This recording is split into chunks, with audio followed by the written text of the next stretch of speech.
Hey guys, welcome back, and for this video I'm going to show you how to know if someone blocked you on Discord.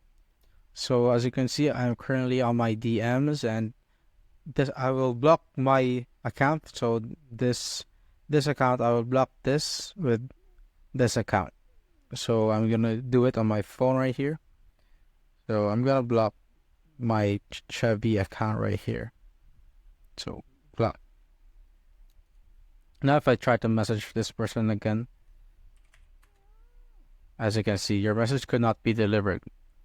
As you can see right there. Also, if someone blocked you, that basically means that they're not your friend. So if I search this person's username right here, so